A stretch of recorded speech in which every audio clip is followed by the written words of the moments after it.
Yeah, it's okay? Yeah, it works. Yeah, perfect. Good. So first, we're going to speak really quickly because we have more than 60 slides for 30 minutes. So I'm not going to spend too much time about presentation. My name is Paul. I will speak in Froglish today. I will do my best to be understood. And my name is Warren. I work with Paul at Talos. Unfortunately, did a talk in Hawaii and got this picture, and Paul got a hold of it, and since then, he's called me the cyber cowboy. So hopefully that won't stick, but that's what he calls me now. So we're going to talk about really quickly, as Paul mentioned, we've got quite a lot of slides, a lot of content to get through. We're going to talk about infection vectors associated with reconnaissance activities for APT attacks. So APT in the style of advanced persistent threats, i.e. small attack vector and small attack surface. We've got 5 case studies to go through. Paul's going to go through 3 and I'm going to go through 2. We're going to talk about some mitigations that people can employ and use, and then obviously a conclusion at the end to wrap it up. So what do we talk about when we reconnaissance evolution? Again, quickly, why this presentation? Well, we wanted to go over what type of threats we'd seen happen, what type of actual evolutions of reconnaissance activity we'd observe within Talos. We have lots and lots of data, as I'm sure most of the companies here do. A few issues for what we see from an APT actor's point of view. Sandbox systems make it really difficult occasionally for them to actually implant and get a foothold within an infrastructure. Sandbox allows the user to run it, see what's going on, behavior analysis, etc. Automatic analysis of malicious documents stops a lot of this at your email gateway. What's really valuable about APT code is it's generally very complex. Normally, not always, normally it will use a 0-day, so that's obviously the idea of being an unknown vulnerability. What we're looking at here is basically how the infection vector has changed and to avoid actually leaking out their exploits and dropping their 0 days unintentionally. So we're going to talk about that and how their malware becomes more and more difficult. Yeah, the first case study to illustrate this fact is something we work on the beginning of the year on Office document named NATO Secretary Meeting.doc. And we named it Matryoshka. And basically, it's an Office document, as I think you did a lot of Office documents that include a Flash object inside of it. And the purpose of this Flash object was to send information to a CC, and they use a legitimate Flash API to get information on the system. And it looks like a GET request, but it's natively GET request on this API. They don't do anything. And something really interesting in this information is typically you have the Flash version. Okay, it could be interesting, but you have if the Flash is executed inside of ActiveX object. So basically, if you extract the Flash and analyze the Flash, the data sent to the CC, while not the good one, ActiveX is not mentioned in this specific context. So to have this flag at ActiveX, you really need to analyze the Flash inside of ActiveX object, or Word in this case. And he sent a request to myropc.org and /NATO URL. It matched the file name of the document in this case. And the purpose was to download a second Flash object, Flash files that will be loaded in memory and executed. But the thing is, if the sent data on this request is not the good one, you won't receive anything. So if it doesn't match the expectation from the attackers, you won't receive the second stage. If it's not the version of Flash they are expected, you won't receive the second stage. So from analyst point of view, it's complicated because you don't really know what the attacker is looking for, which kind of version specifically, etc., etc. So, and once everything was correct, you receive the Flash, the second Flash, that probably contained an exploit or something like that. In this case, we were not able to get it. And something really interesting is our data from the Cisco umbrella or OpenDNS. It's the peak at the end is when we started to publish article. A lot of researchers tried to play with the CC. So we have a lot of peak of activities, and it was at the end of December, so during New Year period. So that's why we don't have a lot of things. And researchers come back from holiday and starting to work on it. Yeah, we have holiday too. A second case study named Dana Bosio. So Dana Bosio seems to be ambassador assistant at Embassy of Lebanon, but she only have one contact, one connection on LinkedIn, so I think it's a fake LinkedIn account. Same thing, Office documents. This time it was with macro, and the macro contain in fact, it generates a JavaScript file, and it executes this JavaScript file with an argument. So the argument was, in fact, an encryption key used by the JavaScript to decrypt next stage. And the thing is, if you only find this JavaScript on virus.data, for example, you don't have the password, and you cannot analyze it because you cannot decrypt data during execution. And it's not a trivial password. Key is a big one. So you can try to brute force it, but it will take a lot of time. And yeah, it's basically a ERC4 function in the JavaScript. They use the argument and decrypt the final stage on this reconnaissance phase. And the purpose was to get information on the machine. It was to get network information, process, domain configuration, this kind of thing. It was sent to a compromised WordPress website in Belgium, I think. And same thing. If the data were correct and matched the expectation of the attackers, a payload was downloaded on the machine, a PE file in this case. And if it doesn't match, no payload, nothing, and your investigation is finished. Another case, same things, macro document in Excel this time, simply to change a little bit. And in this case, they don't create a process, they use scheduled task. It's something really common today to execute stuff, maybe to bypass some sandbox or stuff like that. Connect to a CC, and same thing. They get information on the machine, send this information, and the attacker is able to decide if, yes, I send the final payload, I send 0 day, I send a rat, I send whatever. And if it doesn't match, you don't have anything. We started focusing in South Korea earlier this year. We started putting a real focus on Southeast Asia because we've seen a lot of strange activity going there. I don't know if anybody in the room can speak Korean. There could be one or two. What we basically have here is what we translated as a North Korean New Year analysis, and it was a document sent around January time in terms of when the new year was coming along. Hangul word processor. Quite fun to analyze. If you've never analyzed one, you should get one and play about with it. It's good fun. I'll talk you through a bit quickly. So what we got here was a document. It was alleged to be from the Korean Ministry of Unification. So this was sent to specific targets, again, spearfishing style attack. What it contained was 2 OLE objects. Now you'll see, I don't think this works, but you can just see them there. What you see a couple of bin OLE, bin 003, bin 004 OLE. So that's actually where the fun was in this. So what it did, it dropped 2 executables when we ran it in the sandbox initially. So 2 and 3, not really anything complicated there in terms of naming convention. They were actually the same file, which is always a bit weird when that happens, but the OLE both dropped the same object. What we got first was a decoy document, as we always get.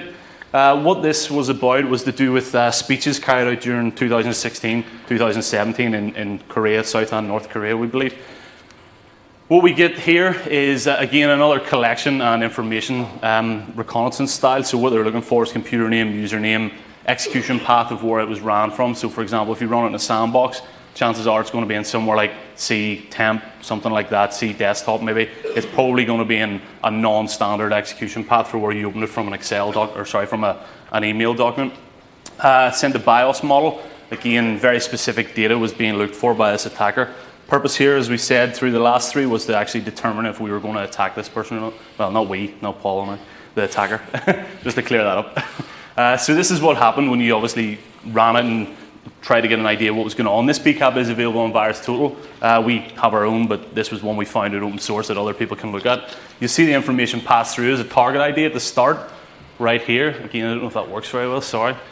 Followed by a username. So for this instance, Tequila Boom Boom. Username, path it was ran from, for example, BIOS information, etc. So this went off to another compromised website. Passed the data back to the attacker. The attacker was able to determine then what they were going to do. And in this instance, once the data was collected and they determined if they were going to run it, they got issued with a payload. So the payload in this instance was a .jpeg file. Now what these guys had done is they'd hacked the Korean government legal services website, so kjls.or.kr. That is a legitimate website. Anyone in the room can browse that. Chances are you will not get malware. Don't quote me, but chances are you won't. They breached this site obviously to make it a lot more difficult for an analyst trying to look at what information is being passed. If an analyst here is looking at Korean information and they see a request to this website and they see a .jpeg, That's probably pretty normal traffic, so unless they're doing deep packet inspection or application layer type inspection, they'll not see exactly what's going to be in that. So .jpeg might seem normal. If everything was good and well and the attacker decided they wanted to compromise you, your target ID, which if we go back came from here, was actually generated on the fly on the server, so you couldn't just browse to this server. This was very specifically set up to only serve when it was purposely meant to, and you got served with blah blah blah underscore put.jpg and the target ID as we mentioned. This is the map it looked like. One strange outlier was 3 hacked compromised sites in Korea, but then 1 in Holland. We don't really know why that is. Netherlands seems a bit of a strange place to go if you're trying to infiltrate people in Korea, but perhaps they were doing work with that company and they were trying to leverage it that way. We're not really 100% sure. That's essentially a map of it from a sample set point of view. Again, started from a document, a Hangul Word document as I mentioned. Next one, Rockrat. So this is a new rat we identified earlier in the year. We called it Rockrat because it was part of Republic of Korea, South Korean focused rat. Again, spearfishing email. Really common with all these type of attacks. What we got here was again another compromised Korean website, this time the Korea Global Forum. Again, totally legitimate. What they've done is they compromised the email web server of yonsei.ac.kr, which is a university in Korea. They compromised it and obviously abused the email. So this was legitimately sent from that. It wasn't spoofed. So DKIM, SPF, nothing like that would have stopped it. It was a legitimate email. Everything looked right in it. The content, again, no one in the room can probably read Korean. From memory, this basically was something along the lines of, please find attached the required feedback document, please fill it out and we'll pay you money. So they were trying to get the user to fill out their document and obviously going to reward them, which a lot of people might fall for. Hangul Word document, again, is really quite common in South Korea. If no one in the room knows what that is, Hangul is essentially their Microsoft Office, so extremely popular in Southeast Asia. Second one we got, again for the same attack, was, can't tell you who it was from and to, obviously, for some specific reason. It was an attacker trying to work on empathy this time. What they were saying here is, this document on the right was from someone who claimed to be a North Korean defector, and they were looking for some help and assistance, and their family had been killed, and obviously nothing very nice. So apathy was the aim here. And the one on the left was a survey, as I mentioned, that they wanted some feedback and they would be rewarded with financial gain. So what do we actually get in? So as I mentioned, Hangul is really cool to look at. EPS is generally what's used. You do get JavaScript embedded in it nearly every time, but if you see that, don't be too concerned. It's generally nothing. It's generally metadata, particularly if it's obviously very small. If it's big, it might be something more interesting. In fact, Hangul does not support macro. They natively support JavaScript. So if you want to write code inside of this Office-like application, you must use JavaScript. That's why there is a JavaScript here. And then again, something that you maybe look for when you're analyzing malware is compression or obfuscation techniques. So this uses zlib, but that's by default. So again, don't be too concerned if you're analyzing Hangul and you see zlib compression. It's perfectly normal. So again, EPS is, as with the last one, very small as you can see. What it actually was when we pulled it out was the exploit that was being used.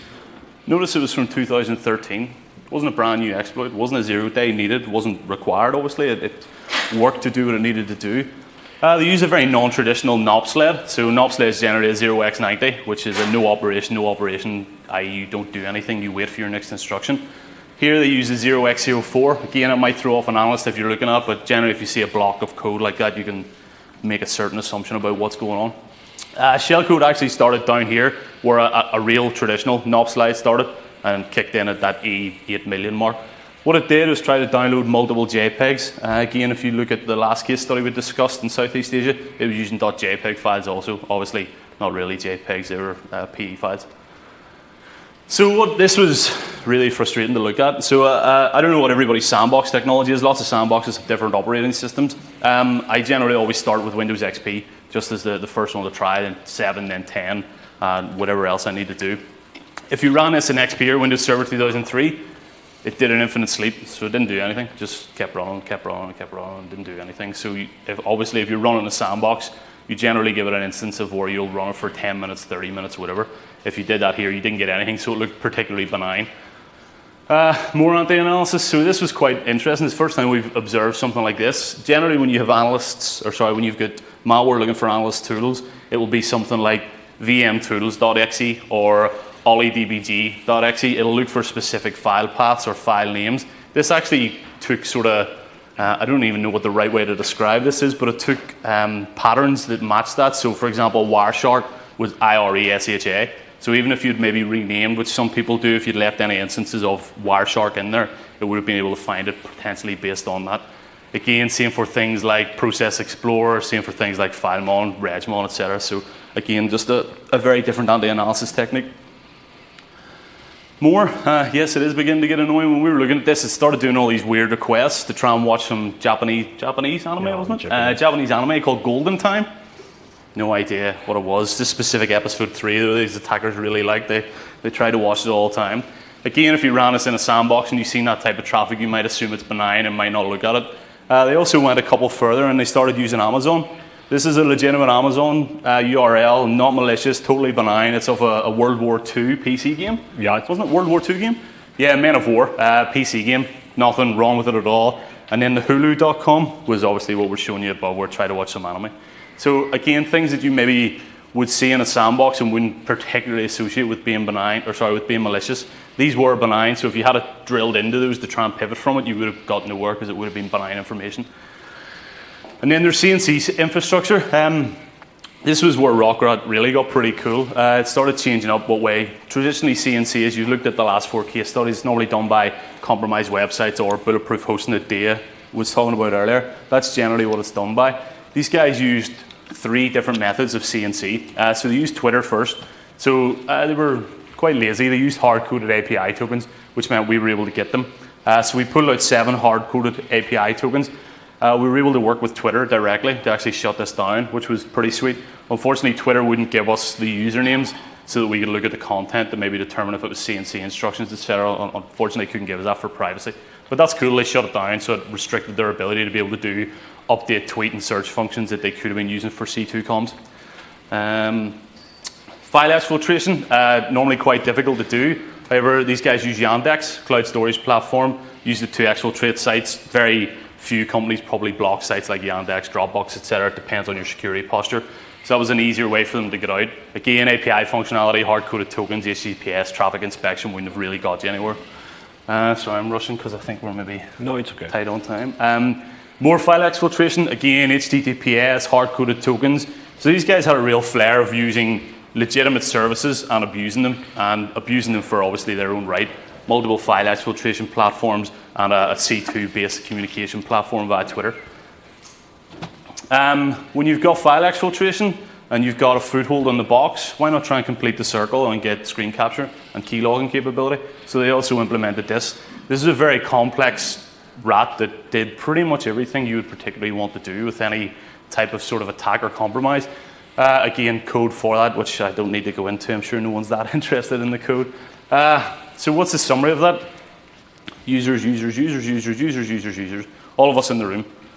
We are the weak target in every single case study that we went through today. The end user is who was attacked. It wasn't anything superly complicated. They didn't have to compromise wireless and break into a network and do pivoting and lateral movement of a piece of infrastructure. Most of these were sent a single email. One single email, which then obviously could have given up the whole keys to the kingdom. Spearfishing, obviously that single email I talk about, absolutely favorite method of these 5 case studies we've discussed. Obviously some different actors have different methodologies, but spearfishing for this type of campaign is small campaigns arouse less suspicion. I mean, as I say, across those whole 5 campaigns, there was probably less than 10 emails, less than 20 emails. There's very, very little footprint here for you to be able to detect it if you weren't looking for it.